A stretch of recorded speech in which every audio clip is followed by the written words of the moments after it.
wala juróom-ñeenti weer loolu woon na fukkeel ba xaw na maa gaañ waaye mun naa lu tax nga fàtte ma lu tax nga bàyyi ma tey lay jeex na demi leer na ki lay góor di la nampal di dab sa bànneex sa meen tax ma tuur sama ndaw mbaa jar nga ko lu tax nga fàtte ma lu tax nga bàyyi ma tey lay jeex na demi leer na sama jaan wàcc na tey lay jeex na ubbil naa la samay oom set te jeex na lu tax nga fàtte ma lu tax nga bàyyi ma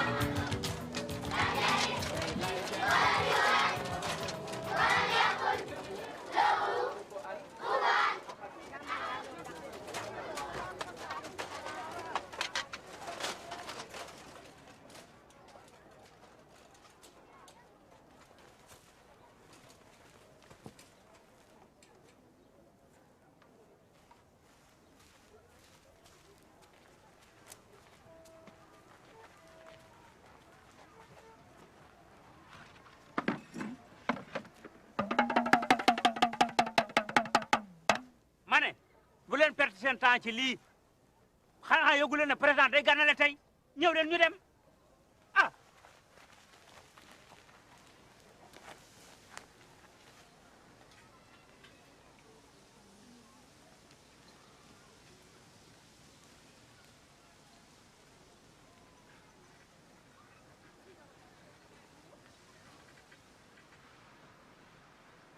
président képp koo xam ne kii tableau ferraille yi nga yeewoo xam ne na juddu bu rëy nga. damuy dëgg Senghor a tax nag nga sax ñu tali boo xam ne dafa dañ ko tusgal ba mu ñuul kuk. li moo tax waaw.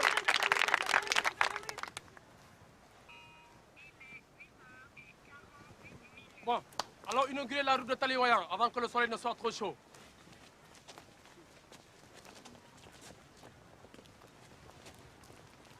tey nag président mooy may dépense képp ku yeewu si tableau ferraille.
Birama taxawal.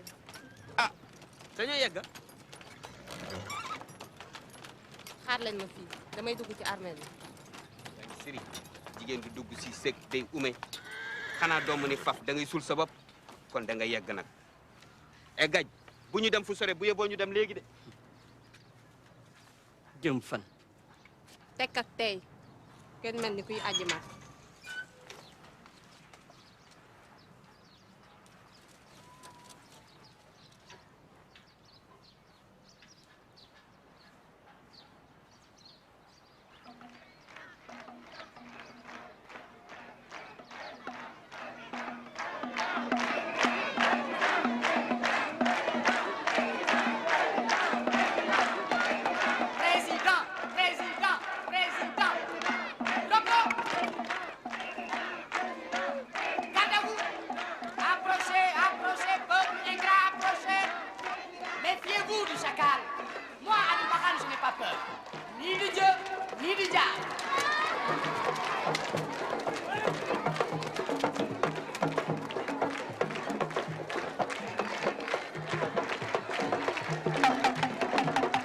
Ah, après le fou, le sage.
Mais Goro, moi je vois bien comme ça. Mais c'est parfait. Voilà. Et la photo est belle. Ouais. Ah, Bonjour, monsieur le ministre. Bonjour. Alors, comment se passe la campagne? Je compte surtout sur Tableau Ferraille. Ce serait le comble que je n'y fasse pas le plein de voix. Et mon village est aussi dans la circonscription. Oui, mais il ne faut pas compter que sur ses amis.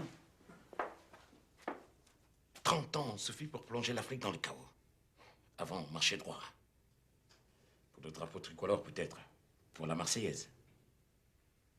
D'accord. Mais au moins, on était fiers. Ah, si seulement on savait pourquoi on se bat aujourd'hui. Mais pour sortir du chaos. Sortir du chaos? Et c'est encore possible? On va y arriver.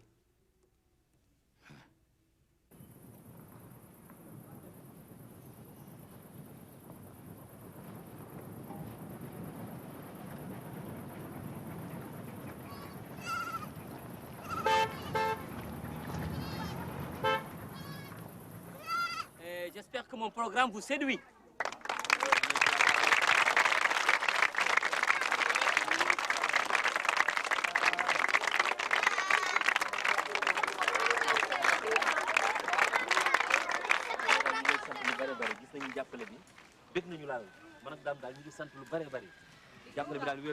Eh, Gagne. Oh, je t'avais pas vu, Gagne. Celui-là, l'Europe l'a gâté. Non, faut pas dire ça. Gagne, va nous servir à boire. Goro m'a beaucoup parlé de vous. Il n'a pas eu tort. Bravo. Venez vous rafraîchir.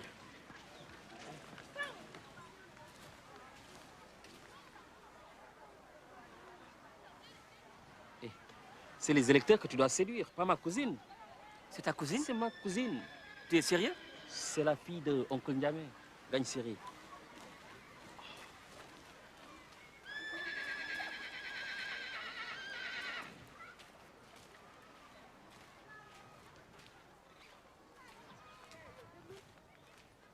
soxna yi ka leen nuyu góor ak xaritam bi. Vraiment content nañu trop. jërë ngeen jëf. Teraanga ji de yëg nañ ko mi ngi suñu biir xol. Alhamdulillah. Ndax tera. Maaleykum salaam. Alhamdulillah. Na ngeen def. ayca bisimilah. sëñ bi ayca. yow sëñ Fall moom. ayca bisimilah.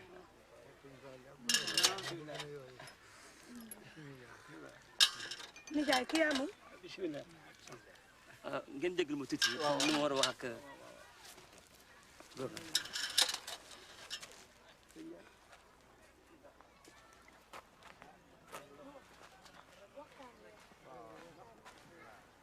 Je veux l'épouser. Mais qui? Mais il n'y en a pas 1000, ta cousine. Je vais parler pour toi, mon oncle, mais pour le moment, c'est la campagne. D'accord, tu me parles de campagne, moi je vais la voir.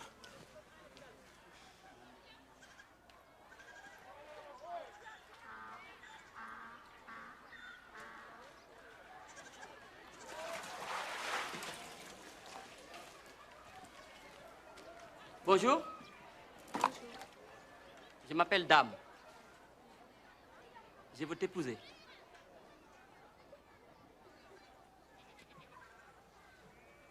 Comment tu t'appelles? Je suis la fille de Ndiamé et de Rama. J'habite le village. Oui. Mais ton nom?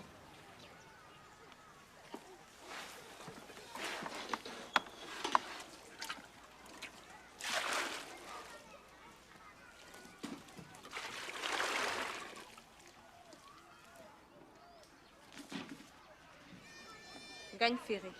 Gagne Siré.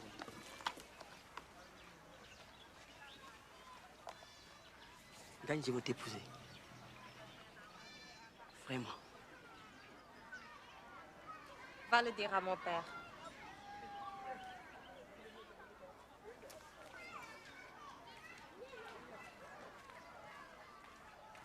C'est déjà fait. Je n'attends que toi.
waa tapit bi di dul gaaw baaru daa yomb di ay yomb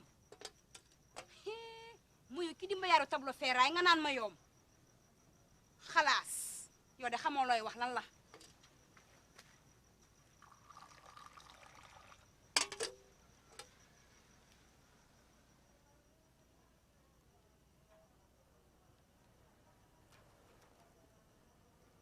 Allahu akbar.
dama la ko lebal nag weer bi bëccëg ñaar fukk lu leer laa la wax. waaw baax na demal nag. nay leer rek. waa Anta ñu lekk lañ ci weer bi ay xeer.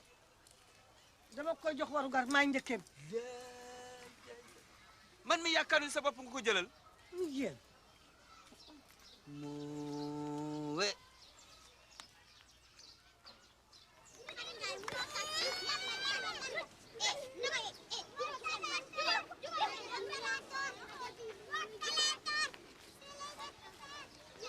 waaw yaay misaal ana sunu seet bi ci biir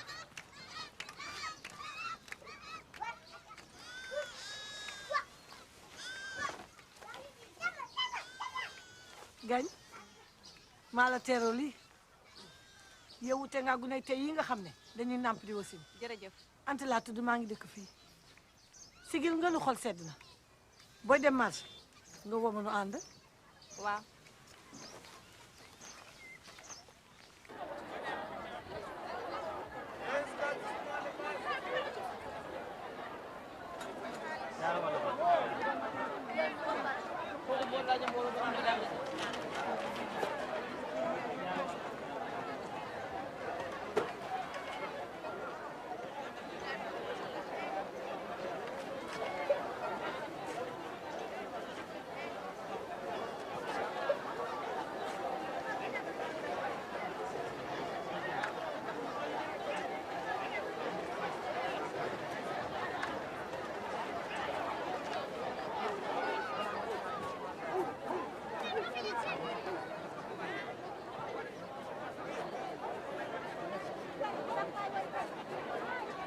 tey nag moom bu daam ñëwee dana ma jox ñëw gu la de tey dangaa jekk lool. Le jeune député originaire de Table Wow. Ferraille a obtenu 75% des Wow.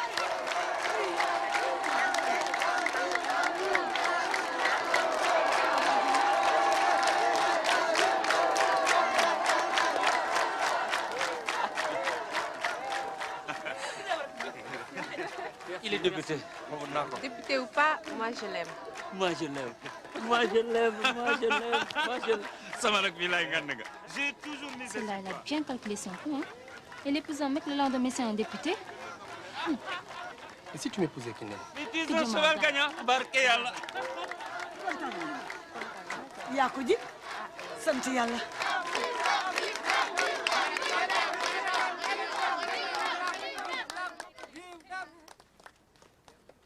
mbootaayu jigéen ñaa ngi nii kii mooy Adja Sukay di suñu présidente kii si des mooy Adja Diarra mooy trésorière bi. Gagne Siri sigil nga ñëw ñun aawa yi bokk ci groupe baax yaay delluwaat it sigil ñu bu la suñu doom ji takkee député bi indi teg suñu loxo. Gagne Siri de ab liggéey la moom. Linguère la kay waaw ma ne wax nga ko ni muy demee. déedéet. ñun ñi nga gis nag tubaab fakkaat la sama xaalis yi na kenn ku ci nekk su weer dee di nga ne te junni def ci suñu biir kees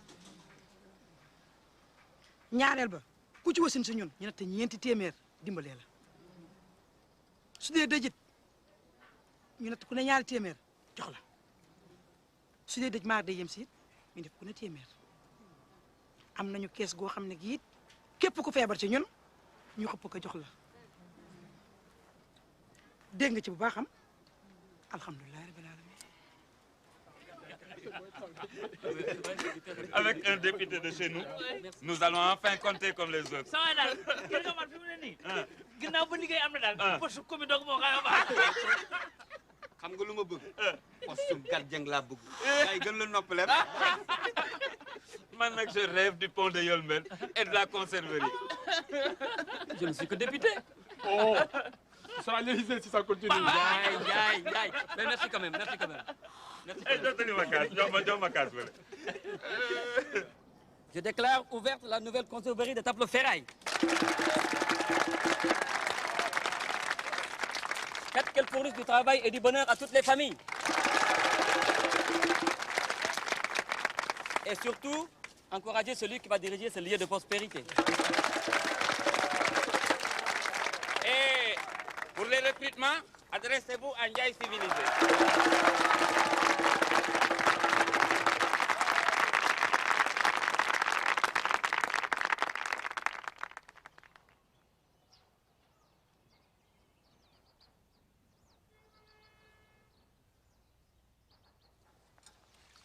yow boo ci génne sa xel rek sa biir bi dana jóg. Anta tey moo takk ñaareel. moo gañ looy wax ni yow. yaa booy yaay. waaw yaa booy. waa lu xew yow. yow lan la. lu xew. Ndumbe lu xew. dama biir gañ dama biir. dangaa lan. dama biir. yow. dama biir. Ndumbe kaay. ku la biiral. benn ñoom lañ kala Guinéen la. Guinéen. waaw. dangaa biir nii. wa anamu. dem na. dem. kaay. am nga sët nag. ah waaye doy na waar de. asalaamaaleykum. maaleykum salaam. nijaay. na ngeen yendoo. waaw ñu ngi fi jàmm rek. ñaari ganaar a ngi nii. xam nga lu ma si bugam. waaw. yaasa bu saf saf. ah. ay waay ñibbi seen sa kër a neex waay. te kat junne dépense. ah. Birama tey lu xew da ngaa neex deret bi. gañ waaye Mbour laa jógee. saison touristique ba neex a neex ba mara deyta. nga ne ma. maa la ko wax. ba mais Anta. yaa ngi fàttaliku sama nijaay Mor Diop. bàyyi amee. nijaay booboo doy waar. ah. moom daal damaa gis rek ni ma doom ji la ma ñëw ba may na ma ko. nga ne. kooku mënuma ci dara.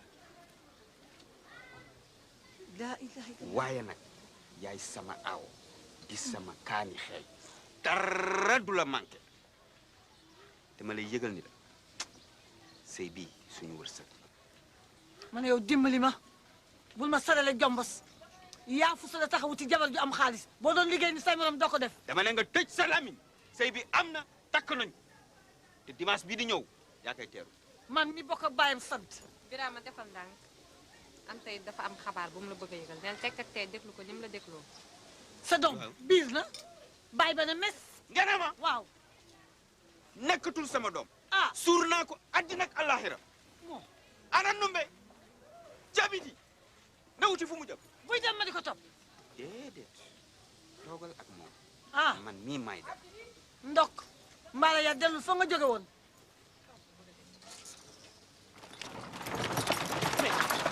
Birama da nga may fiir. ah tey. Mais mon vieux. daam nañu dem moo gën. déedéet am na lu des waxuma lépp dañ ma dàq. déedéet kañ. lu tax yow. nee nañ maay sooke grève yi waaye jigéen du jaam. loolu yëpp yëg naa ko grève yeeg kërti yeeg bu ñu defal nag nañu yàq dëkk bi. da ngay liggéey ba dee dépense sax doo ko am. Ndumbe tout le monde doit faire des efforts.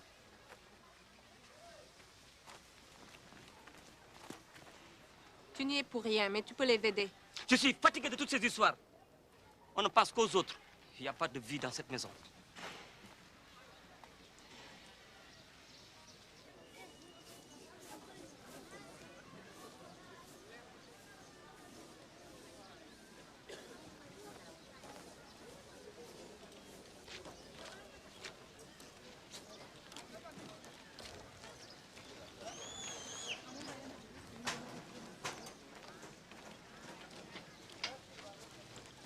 que si Ndiaye allait chercher Ndoumbe. Et alors? Elle va coucher, elle est sans ressources. Et alors? Quoi et alors? Et alors? Tu n'as pas de cœur? Écoute, Samarek, toi tu fais de la politique, moi je fais des affaires. Tu m'as confié cette gérance, mais laisse-moi faire mon travail. Je te sens très nerveux. Je ne suis pas nerveux, je ne suis pas nerveux.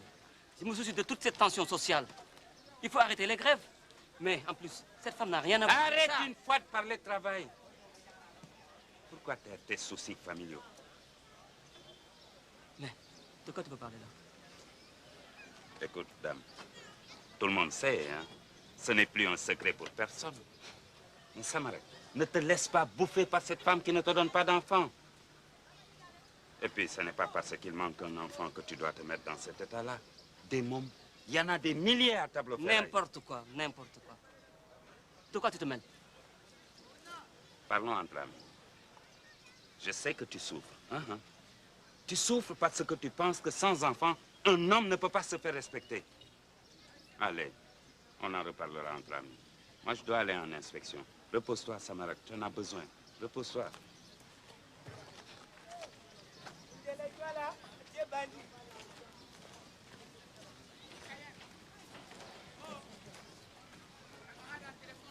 Je n'ai rien pu faire. Quoi? Un député qui n'arrive pas à se faire entendre? Écoute-moi bien, Gagne chérie. Tu commences à me casser les oreilles avec les enfants des autres pour lesquels tu t'inquiètes. Moi, je m'inquiète pour les enfants que tu ne m'as pas donnés.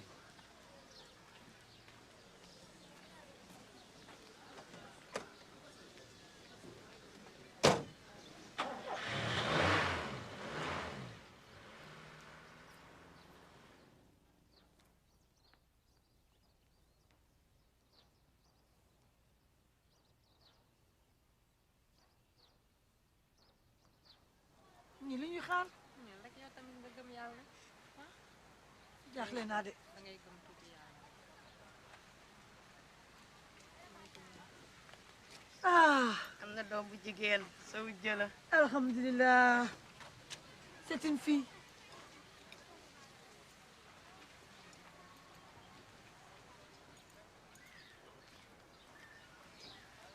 Regarde comme elle est belle. Am sa dépense. Maintenant, def.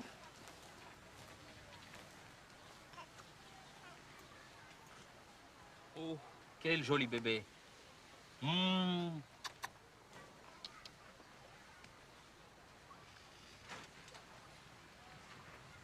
Eh, oh.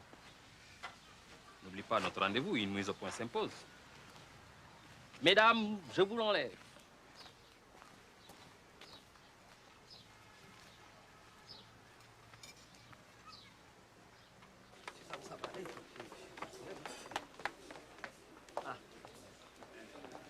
Pas au programme, celle-là. Mademoiselle, messieurs. Messieurs, mademoiselle. J'ai accepté de venir. Les amis de mes amis sont les amis. Bon, on vous a réunis ici pour mettre les choses au clair. Bien sûr, monsieur de la Sorbonne. Nous sommes ravis d'entendre vos expertises. Mais les affaires, moi je connais. La conserverie ne fait pas assez de bénéfices. Mais une entreprise, ça prend du temps à démarrer. Pas avec de telles subventions de l'État. Et surtout depuis qu'on a décroché l'exportation au Japon. Vous n'allez pas me faire croire. Mais Khalis, c'est votre job de faire rentrer l'argent. Exactement. C'est à vous de rendre ces gens heureux. Surtout avec vos licenciements excessifs, on commence à traîner des casseroles. Écoutez, avec moi, pas de revendication. Cette Ndoumbe, si c'est d'elle que tu parles, elle a tenu des réunions secrètes pour monter un syndicat de femmes. Vous vous rendez compte? Mais il y a peut-être des raisons. Quelle raison, Gora? Dis-moi. On ne projette pas une grève pour le jour de grand chargement pour l'Italie. Moi, je dis que c'est criminel. C'est criminel. Je trouve vos méthodes scandaleuses. Ouh là là, tous ces soucis. Et si on mangeait? Moi, je pense qu'il va falloir faire le point. C'est ce que je voulais faire ici. Mais Gora, l'énervement, n'a jamais réglé les choses.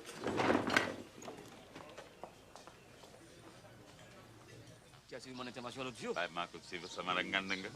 Ton intervention. Mais Diop, son intervention à l'Assemblée. Ah, bonjour Kiné. Salut dame. Tu vas bien? Ça va? Bonjour. Yaï. Président. Kiné. Ça va bien? Ça va? Bien, bien, bien. Diop Dollar. Comment ça va? Tu vas pas serrer la main? Oh là là, je suis impardonnable. Monsieur le député. Ça va bien? Ça va très bien. ñëpp xam nañu diggante Gansiri ak Anta moo tax doom ji Gansiri lay tudd.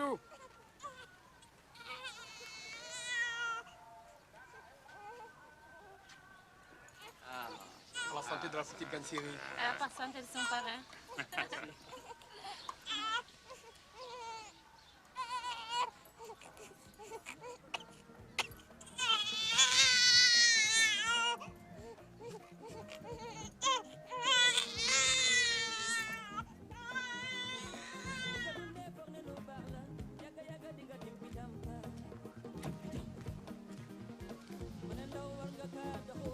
Bon, je vais aller danser.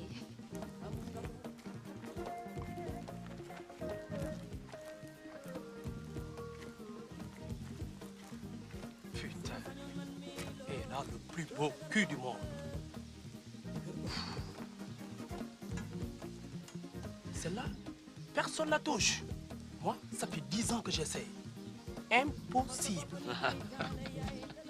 Yaay, ça fait rire. Yaay, tu vas pas pour un imbécile? Non. C'est ça. Je le jure, sur la ceinture de mon père.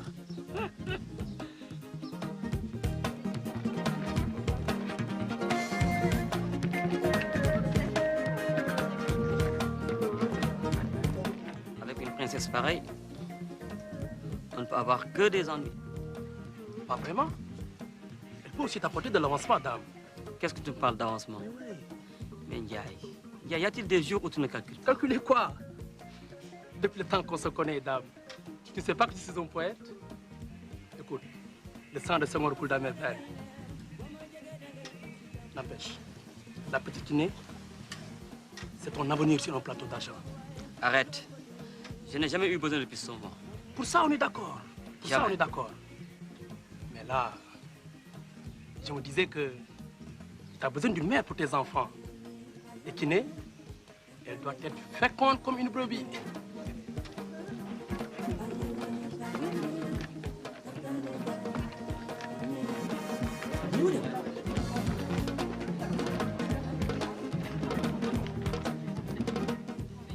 Kiné, Alors les hommes, on prend de grandes décisions. tu vois? Et vous voulez mon avis? Pourquoi pas?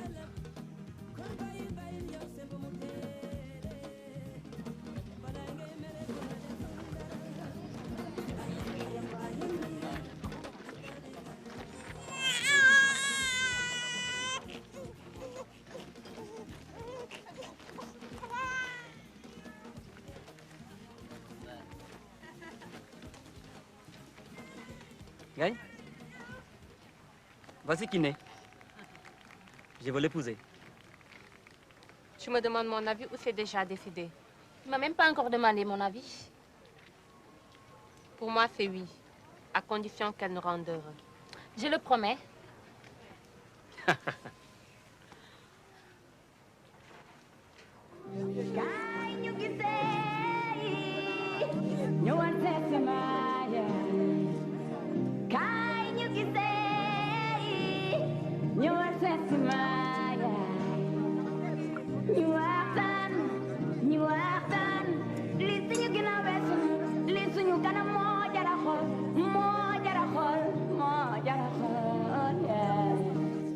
Dame m'a donné ça pour toi.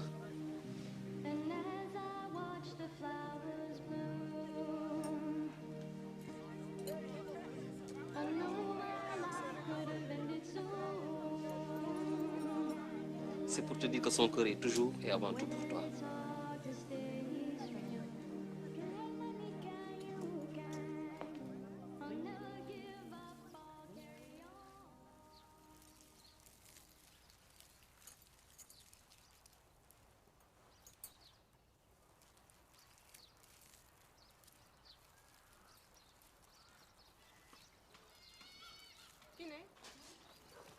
Gaawal looy def ci biir ah tu manges des mangues vertes. Tiens, va. Man kay baax na ma ne. Qu'est-ce qui t'arrive? Prends. Tu es enceinte. Tu vois?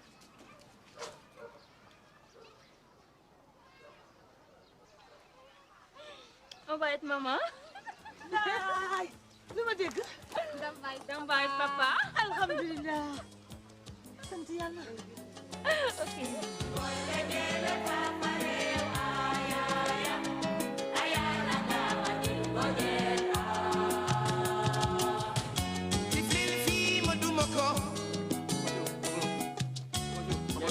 Salut. Président.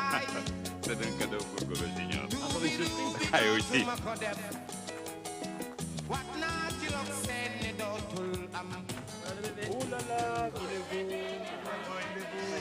Golo Junior, voici ton cadeau. C'est oncle Sam.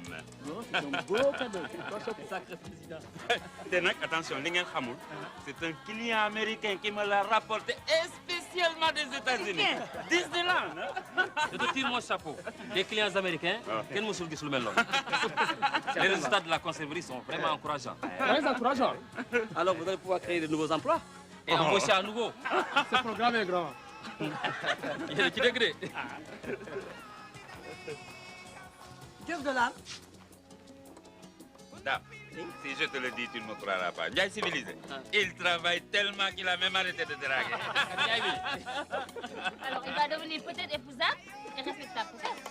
Hey, si je suis respectable, le prochain fils, il pourra peut-être s'appeler Ndiaye civilisé junior. Bonne idée, bonne idée, bonne idée. Hey, du mafé. Mafé. Voilà. Bébé.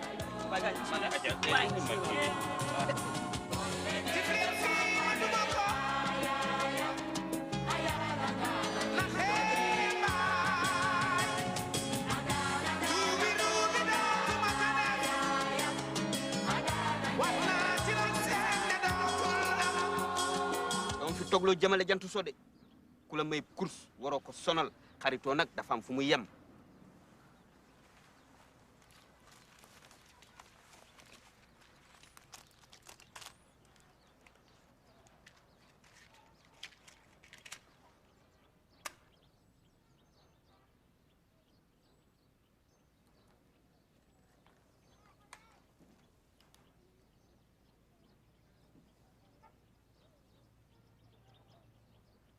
Dame Diagne s'arrache le ministère de l'Industrie et du Développement. laa ilaaha illallaah alhamdulilah rabbil alamin ay waay sama doom ju góor ji waay laa xoolal photo bi. moi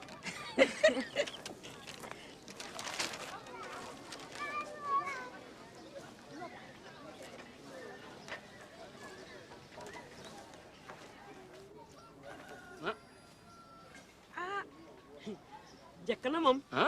jekk na. Ah bon, merci beaucoup. barkal. Mbaa Aïda indi noonu kii bi. waaw indil dama ko. waaw il faut ma dem na parce que du mën a yàgg parce que day may xaar dama nekk war a dem à réunion. ah kon tout à l'heure. dénk naa la yàlla ak Cheikh. merci. alhamdulilah.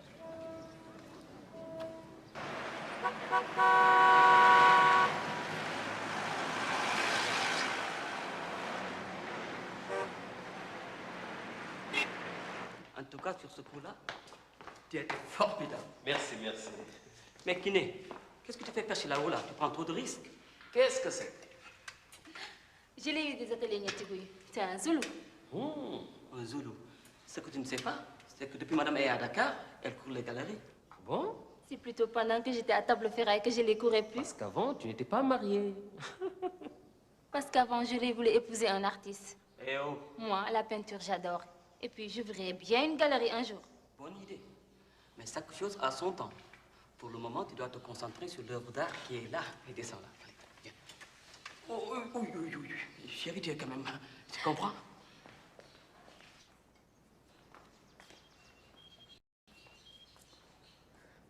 Encore un martini?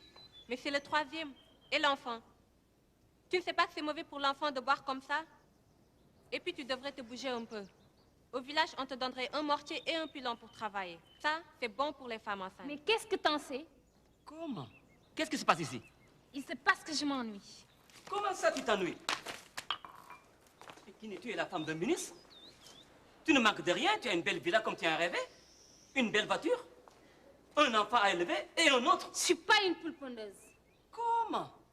Je suis pas venue à Dakar pour rester enfermée toute la journée ici. Je veux travailler moi aussi. J'aurais pu être si j'avais voulu. Et pourquoi tu ne demandes pas à elle de te prendre un enfant? Kiné, demande pardon. C'est plutôt à elle que tu dois demander pardon.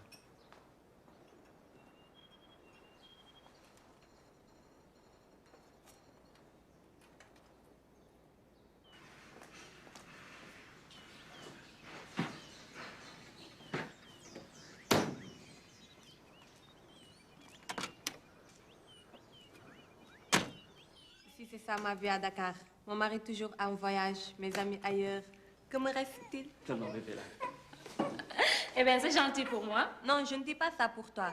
Et puis si ça continue, cette galerie, on va l'ouvrir à deux. Ok. Vous deux là, si ça continue comme ça, je vais commencer à vous faire surveiller pendant mes absences.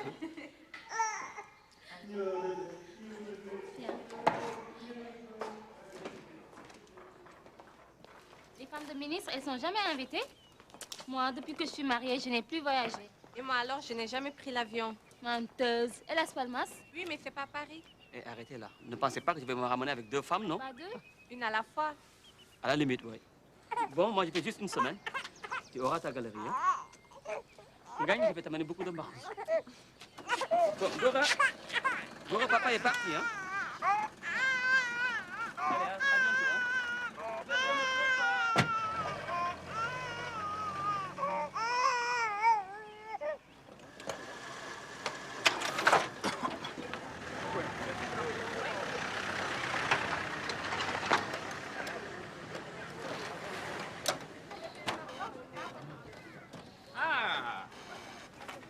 Madame la ministre, j'allais justement chez vous. Que c'est dommage. Anta est malade. Mais Dame est là, je suppose. On va lui rendre visite. Une visite de politesse. Elle nous coûte cher, vos visites de politesse. Bokkul ma Anta du fay bor mukk su ma ko laajee ñu ne ma nekk fi mbaa daa tukki. waxal ndànk dafa feebar. na dee su ma dellu see dina ma fay mbaa ma nangu samay piis mu ñëw ko mbaa mu bañ ko ñëw. Kaay. ñaata la la ameel. junni. L'argent détruit les hommes.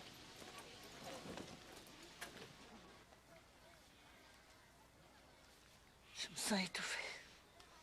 Non, mais tu es seulement affaiblie. J'ai fait appeler le médecin. Est-ce vraiment la peine? J'ai mal. Mal partout.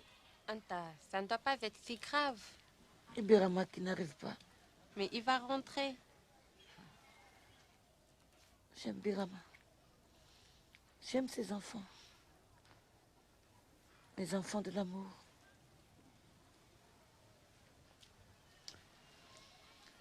Va maintenant t'occuper de ton homme. Il va être l'heure de manger.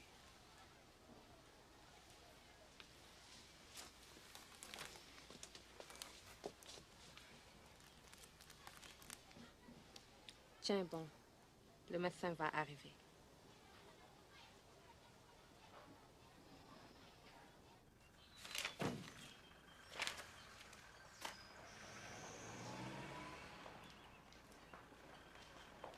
Comment? Là, Anna Ngansiri?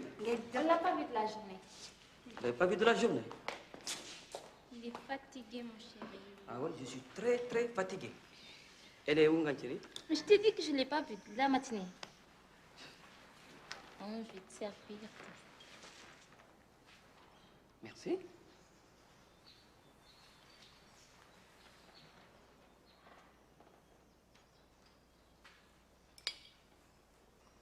Kiné, qu'est-ce que tu fais là? Ce n'est pas ton jour aujourd'hui. Mais je m'en fous pas mal. Je m'en fous pas mal. Mais Kiné, mais arrête, tu es complètement folle. Kiné. Mais Kiné, non, tu je ne peux arrêtes. pas arrêter. Mais Mais arrête! Mais putain, tu veux faire ce jeu-là? Ngansiri, mais ça va. Mais arrêtez là, ça va pas, non? Calmez-vous. Ngansiri, arrête. Arrêtez de parler de merde, ça va pas. Ça va pas, non, Ngansiri? Arrêtez, Kiné. C'est comme ça que tu parles à Gagne? Mais toi, de quoi tu te mêles? Mais fille, man, dogola, ben tu me fais am te man mi ma sol. Je croyais que tu la rendais heureuse. Mais aujourd'hui, tu es en train de briser son honneur. mbaa jàmm ngeen am. jàmm rek. waaye daal ñun jaratunu dara. xam nga lii mooy dund weer yan te moom usine bi bu takk woon rek leb na oto ñu ne ci jàmm. Oh, dépenses farfelues, Job Dollar. Mais vous investir, créer des emplois, du bien-être, la paix. N'est-ce pas le vœu de monsieur le ministre? Kim ay ki nee ngi waay jigéen nii lay mel ndigal day mel ni butéelu Coca-Cola ba ñi ni wóoru ceeb yow xam nga ne niroo ak xandi tableau ferraille yële. Kaa bu catu doomu jàmbur bi. Monsieur le ministre, mon cher ami, nous sommes venus te voir pour soumissionner pour la construction du pont de Yolmben. Ce n'est ni le moment, ni l'endroit. Quoi? Je suis clair. Tu oses me dire que ton temps est minuté même pour tes amis? Ça ressemble plus à des affaires qu'à de l'amitié. dëkk bi ñëpp ay lijjante. diggante xarit ak moromam. Et puis ce pont a été pour nous tous de tableau ferraille, un rêve d'enfant. Je suis fier de t'annoncer que ma société a procédé à son augmentation de capital et nous sommes juridiquement à même de nous présenter. Écoutez, moi j'ai besoin qu'on me fiche la paix. Vous viendrez me voir à mon bureau. Hein?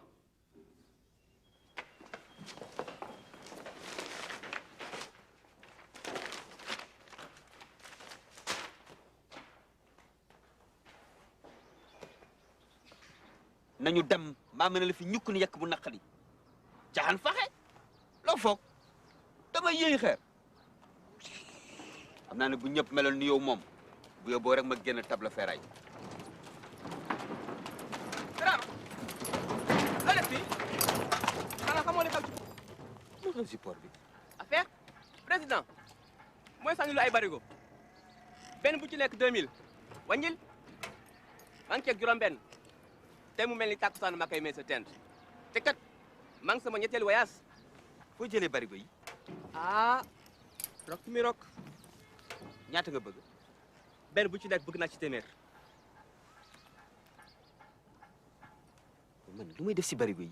yaa xam gis nga man sama wàllu bopp dama jël barigo yi ma xëpp ko ci tefes bi su ma paree ma raxas ko ba mu set jaayee ko faamu géej waaye ni si cuub wala ma jox yeneen femmes yi ñu si root ndox waaw benn bu ci nekk mu nga sa am 1000 francs 200 yi ma ko moom.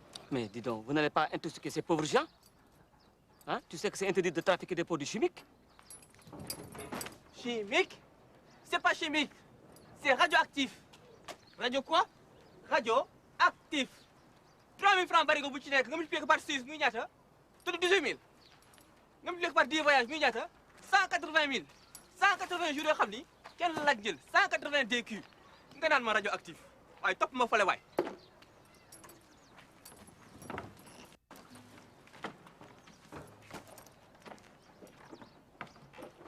ولم يكن للقرار بزمان والبلد حيا يا خال لا بزمان غير واحد بزمان مستنيا أننا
Bon, Kiné, je vais y aller. Hein?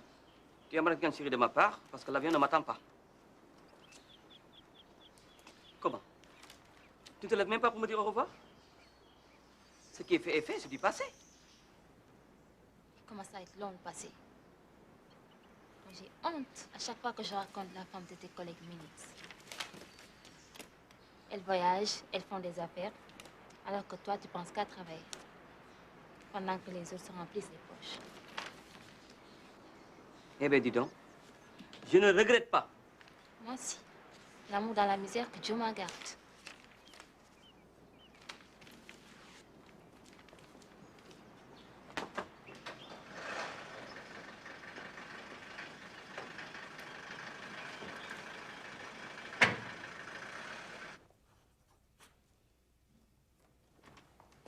Monsieur Gora, ces honorables monsieur désirent vous parler. Mais nous devions être reçus par le ministre lui-même. Tous ceux qui lisent les journaux savent que le ministre est à l'étranger pour plusieurs semaines. Mais il m'avait demandé de venir. Je ne savais pas qu'il était déjà parti. Je vous écoute.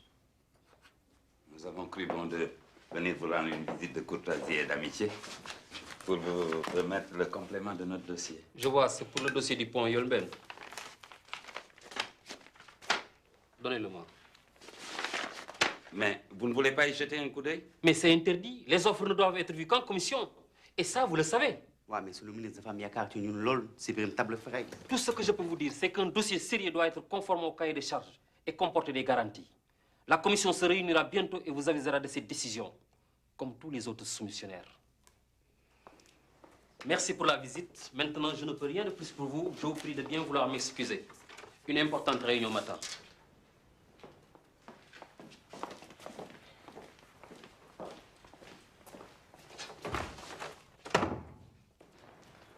Je vous prie de bien pouvoir m'excuser. Une réunion matin. Ni lay waxe ni.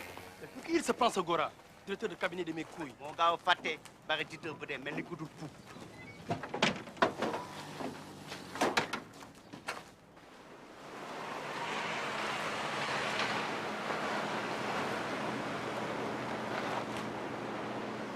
Ah! Madame le ministre. Ah, quelle ravissante femme t'es devenue. Oh là là! Je vois que ça m'a repaillé là. Il s'occupe très bien de toi. Il fait ce qu'il peut.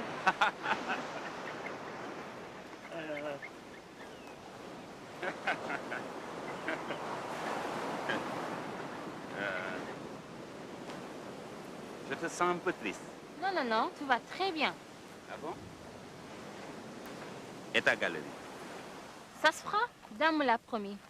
Mais tu sais, on n'est pas si riche que ça. Ah, c'est la vie.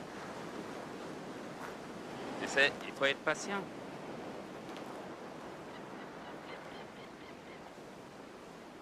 La preuve.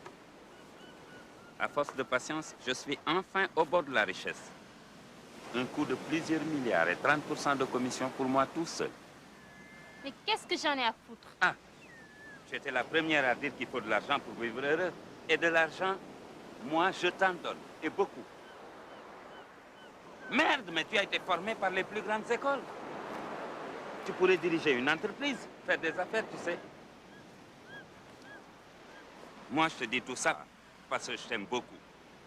Mais sincèrement, je ne reconnais pas la superbe femme émancipée que tu étais. Toi, tu es faite pour rester à la maison? Non. Écoute-moi, Kiné. Moi, je veux des informations. Toi, tu sais où les trouver. Je te pose 100 millions sur la table. 100 millions. Mon offre est valable pour 48 heures. Je serai toi, je ferai vite. Time is money.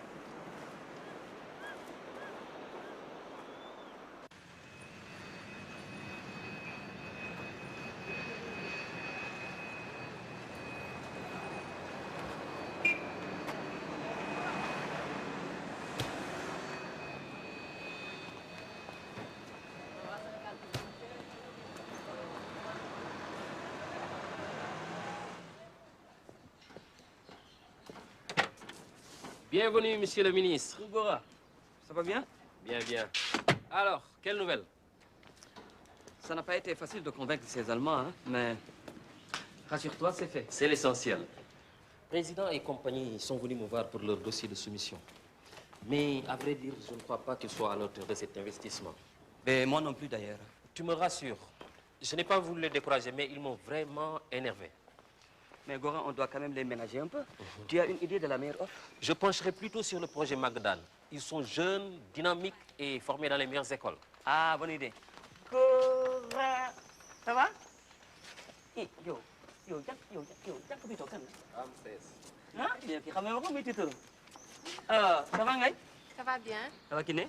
Ça va. Bon. Mais femme, vous allez être gâtés aujourd'hui. Hein? Ah ouais. Bon, tu dois aller à la régate. Bon, moi, j'ai pas envie d'y aller. Je suis très fatigué. Qu'est-ce qu'il y a? Ça ne va pas, dame? Si, ça va très bien, à part que j'ai envie de rester avec mes gnomo. Hein?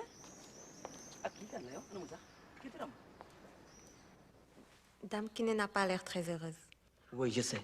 Mais aujourd'hui, c'est ton tour. Hein. Devine ce que je t'ai apporté. Si c'est pour une troisième épouse, j'en veux pas. Non, il n'y aura pas de troisième. Avec vous deux, je suis comblé. Ça me rassure. Ferme les yeux.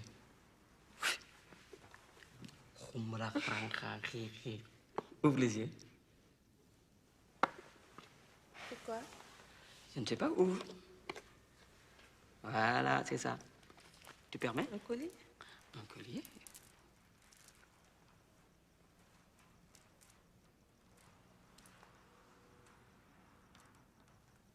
Voilà. Il est très beau. Il est beau, mais il n'y a même pas de... Merci. Oui, c'est beau. Tu entends?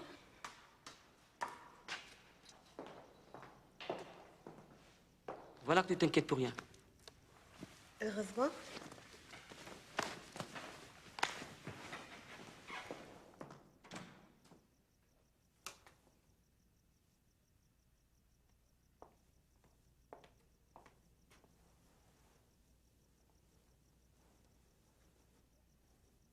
Ça va, bébé?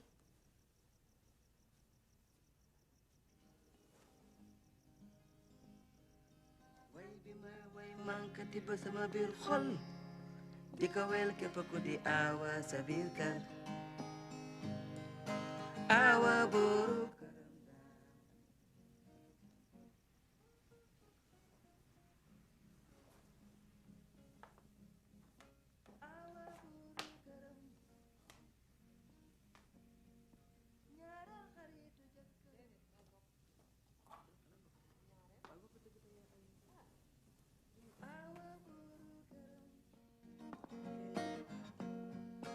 kii daal maa ko bëgg daal ngañ maa la bëgg baax na de waaw waaw way bi mooy mankati ba sama biir xol demal di ko way képp awa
Il y a une urgence à Sangalkam. Le Premier ministre tient à ce qu'il y ait un de nous deux à la commission. Choisis. Je vois que tu es crevé. Ça t'arrangerait que j'aille à Sangalkam. Toi, les grèves, c'est pas ton fort. Eh, où est-ce que tu as dormi la nuit passée? C'est chez la première ou la deuxième? Hein? Chez les deux. Bon, récapitulons. Goriombo l'entreprise, hors cahier des charges, la STP, hors délai, donc éliminé. Reste en liste, PDR, Magadan et président Enco. Bon, primo, les entreprises de renouveau, budget raisonnable. Eh, mais on se souvient de leur route en chewing-gum. C'est le bailleur de fonds de l'opposition. Éliminé. Bon, Magadan et président Enco. Moi, j'ai des dessins pour Magadan. Ils sont jeunes, dynamiques et formés dans les meilleures écoles de la planète. Mais attends, les grandes écoles, ça fait pas les petits budgets. 7 milliards, ils s'emmerdent pas. Pour ce prix, on a 10 écoles, 50 dispensaires. Et 200 Mercedes. Mais ils sont solides. Leur devis est élevé, c'est un fait. Président Enco parvient à 2 milliards. Est-ce réaliste? Moi, je tenterai l'expérience. Moi, je suis pour aussi. Le président est capable de gérer. Il n'est pas si jeune et il a des garanties. Sa conservabilité des résultats étonnants. Il fait de bonnes boîtes de sardines, du bon temps, mais pas forcément un bon pont. Bon.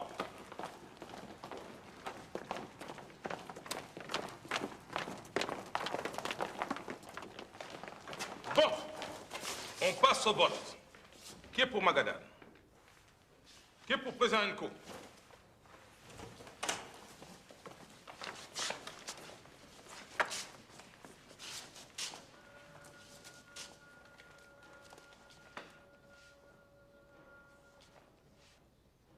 Les syndicats ont signé. Le président a rappelé le marché. Quoi? Qu'est-ce que c'est que ce délire? Tu leur as pas dit? Qu'est-ce que tu voulais que je leur dise? 8 sur 9 étaient pour lui. C'est comme ça. Il n'y avait pas de concurrent sérieux. Tu parles. Ils ont invoqué les résultats de la conserverie. En tout cas, le président peut faire ses preuves. Tu le penses sincèrement? Je dois l'espérer. Écoute, Gora. En tout cas, tous les membres de la commission étaient pour lui. J'aurais dit non, ça n'aurait servi à rien. Cela aurait été plus prudent. Je n'en sais rien. Je serais passé pour un renégat à Taploferraille. Bon, je dois aller au musée. Je suis fier que la construction de ce pont devienne enfin une réalité. C'est un véritable rêve d'enfant pour moi. Je suis surpris, mais très heureux que les travaux soient confiés à une entreprise de mon village. Je vous remercie. Merci, monsieur le président. C'est moi.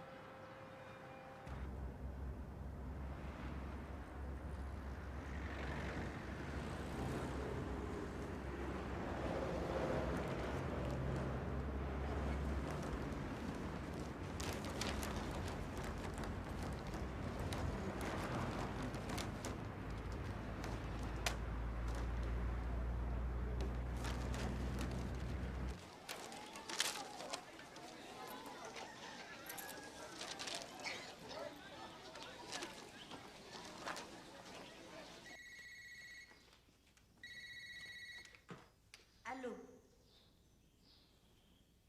Oui, ne quittez pas. Monsieur, c'est encore pour vous. Allô?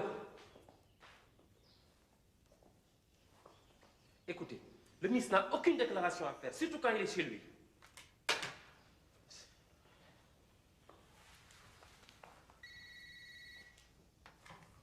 Allô? Ah, monsieur le Premier ministre. Non, non, je vous assure.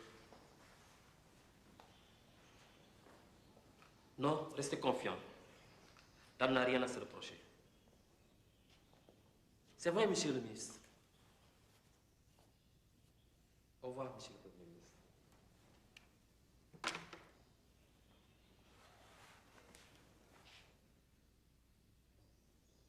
Le musée d'art moderne, maintenant son conservateur, M. Camara, a décidé de prendre sa retraite et a choisi comme successeur une ambassadrice de charme, Kiné Kassé, qui n'est autre que l'épouse du ministre du Développement, qui se trouve en ce moment inquiété par les affaires du pont de Yolmen. La question qu'on se pose, le ministre a-t-il aidé président et compagnie en échange de ce cadeau à sa femme? Actualité internationale, en France, le Premier ministre Alain Juppé a promis lundi...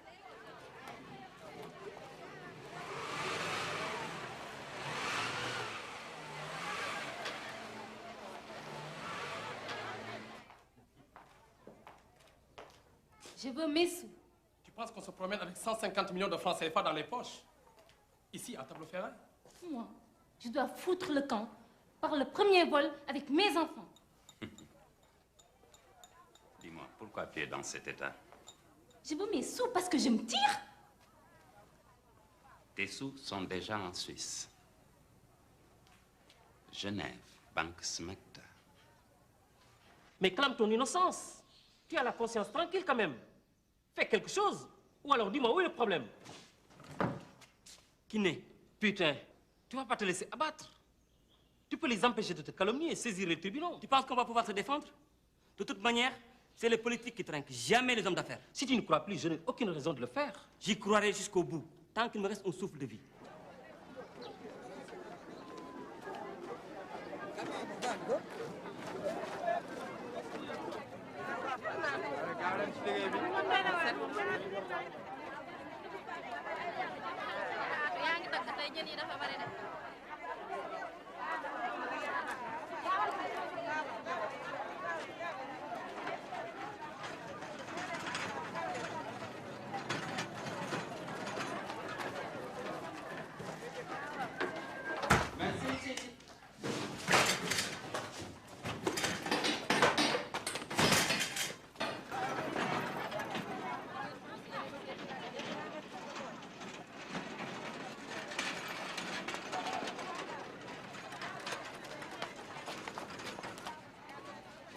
Écoute, dame, fais pas le con. On va t'en sortir, je te jure, Samarak. Écoute, qu'est-ce que tu veux de l'argent? Je t'en donne combien tu veux? 100 millions? Non, je t'en donne 200. Comme ça, tu vas rejoindre Kiné. C'est mieux. Nous, on s'occupera de Tableau-Ferraille. Comment ça? En mettant l'argent du pont dans votre poche? C'est ça? C'est ça? C'est ça? Ah, imbécile. Tu es là à comprendre. Tu aurais pu nous aider, t'en aurais profité. Tu fais le con. Hein? Approche. Approche maintenant, approche. Approche. Ce salaud. C'est moi qui l'ai mis à la tête de cette entreprise. Hein? Qu'est-ce qu'il va faire de vous? De poser une victime? Non mais...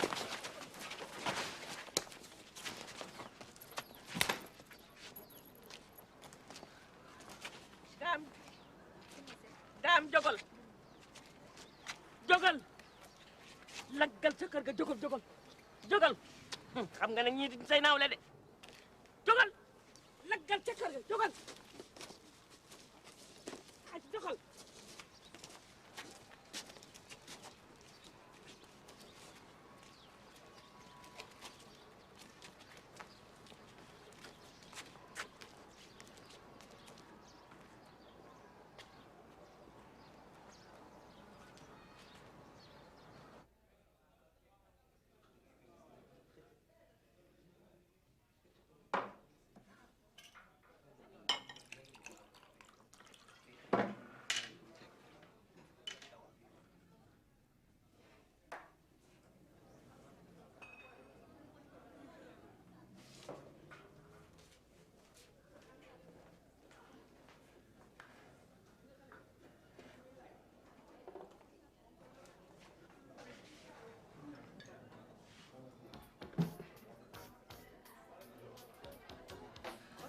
tireur d'élite.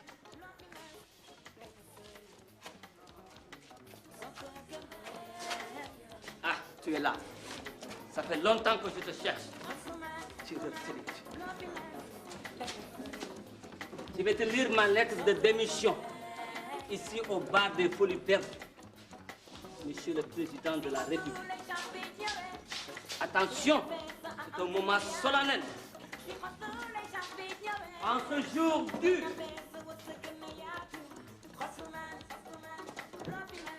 on est quel jour aujourd'hui? Bien choisi pour une démission. En ce vendredi de tous les dangers, je quitte mes fonctions. Comme ça, on peut mettre de moins à payer. yaa Selba waxoon na ko de waa loolu des ca ndaw ga nag coono kese ndax am doom juddu ci de waa jigéen su jurul doom nag amul fiche jigéen su mas ta jur doom doxandéem mbaamu ti reen bëgg na ñu dimbali la foo ko teg yow loo fi ji ba mu sax may jigéen ni yéen lan la nga dëgg sa deret waxet xam nga lan da gañ siri bu nu saaga àndal ak sa waay na mot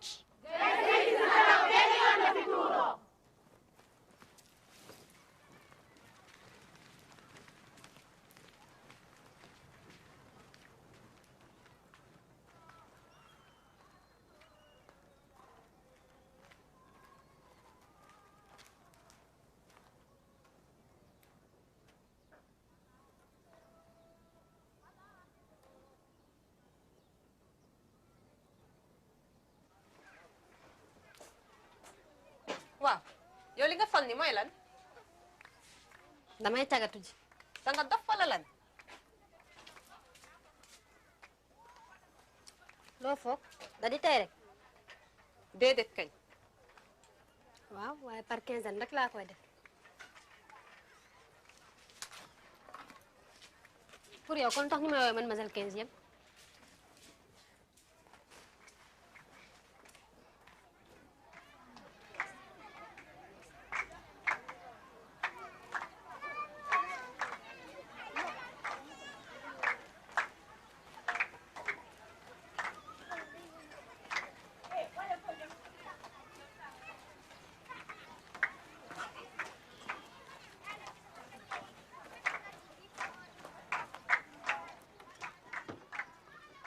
mën naan yow macro bu bon sama xaalis weer a ngi ni nga amel fukki buum dégg yow nga avance ah lan avance la déggul damay miir bu ngeen jógee maaru ak seen xuur yu frigidaire ku leen koy tàngalal ngeen may wax waxu avance yéen ngeen tàng jër man may xaar ku may fay ngeen may wax waxu avance waaye nag boo ngeen xam ne lenn am na ngeen sama bitig bii maa ko moom ku fi joxeetul lu mat doo laal ndax man gor laa bu may joxe damay joxe ba mu jeex te bu ku ma tëddal kenn ci yéen rek màgget naa fukki at sama xaalis laa bëgg lu ma jox sama doom yi xiif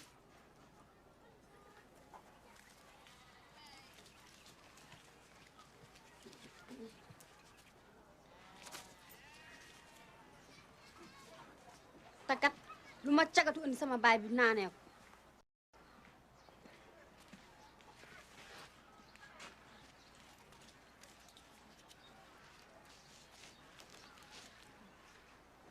yow ku naan nga waaye nag tey sama bitig bi dama ko tëj ndax damaa gis samay rêve te kat lenn rek laa bëgg moo dem julli ci sama bàmmeelu yaay topp leen fële baa doon tabla feraay bol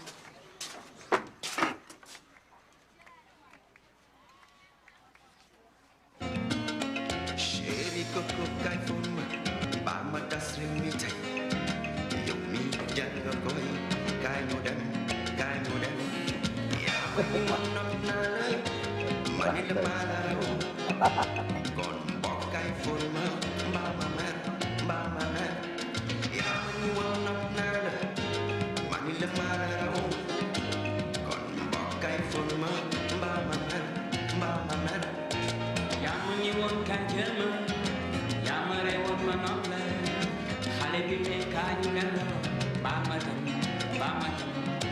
chéri Coco kay fon ma baa ma tas réew mi tere yow mi jar nga ko kaa ñu dem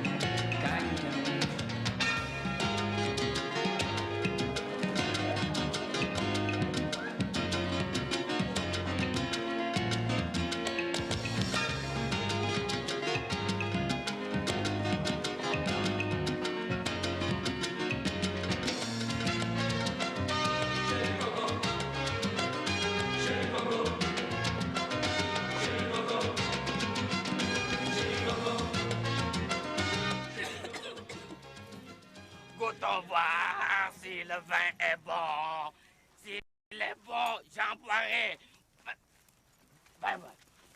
J'en boirai si le vin chevalier de la table ronde. Goûtons voir si le vin est bon. Dame, relève-toi. J'en boirai. Relève-toi. Oui, Montre-leur oui, que tu oui. peux te relever. J'en Il faut pas boirai. t'avoir. Non, non, non.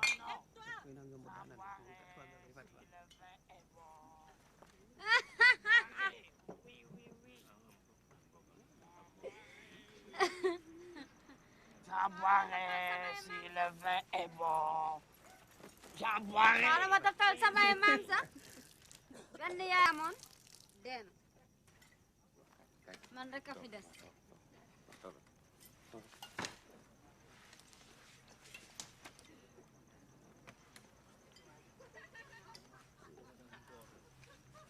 lu jot nga sa 15e ni ñëpp léegi nag jaaral géew lépp la kenn mënu cee dëkk. waaw jaaral sa boutique jël piis pour la neex. lu ma koy doyee xanaa dama koy sommi.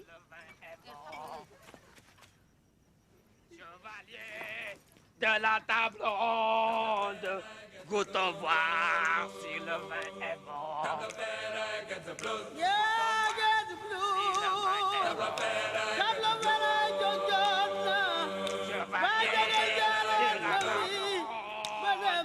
Goûtons voir.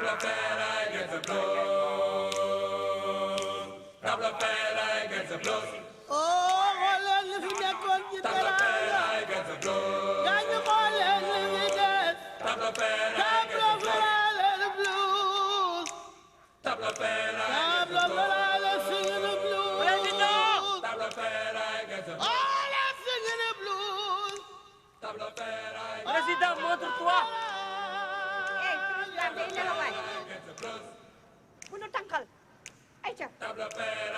Il fait des femmes et on a fini pour de bon.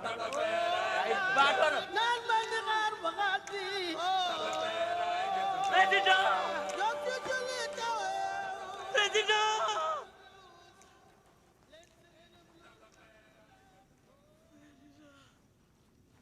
Président!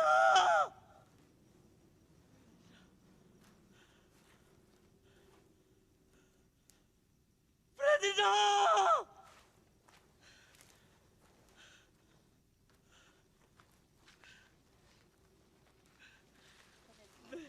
Fiche-moi la paix!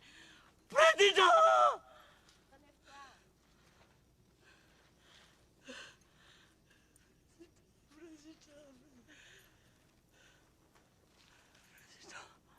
Allez, relève-toi.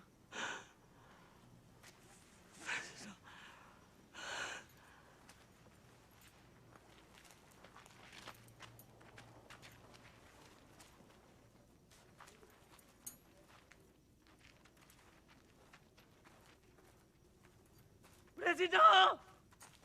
Pardon-le!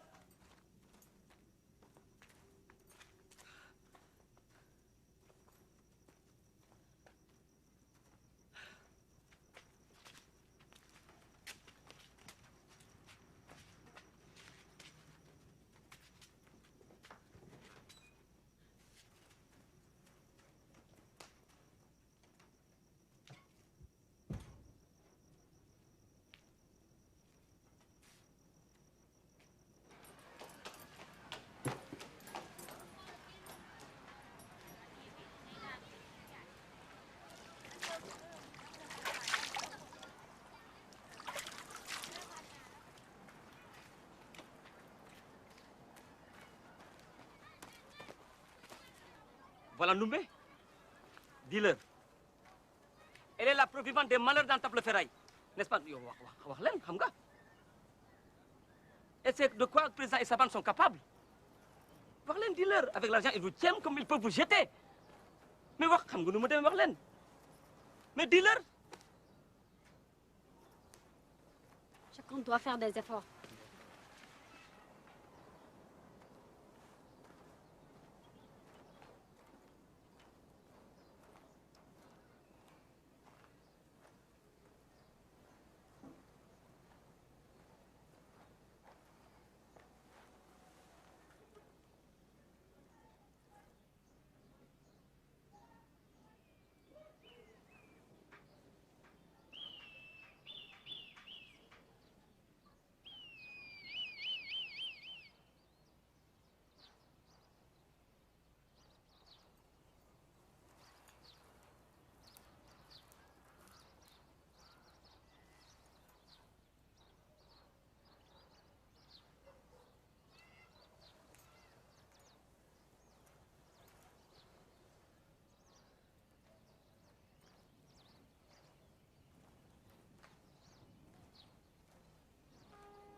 ma koy wax.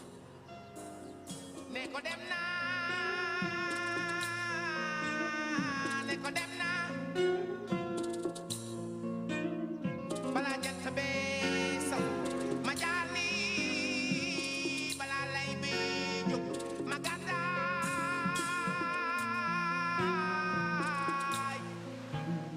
ne ko dem naa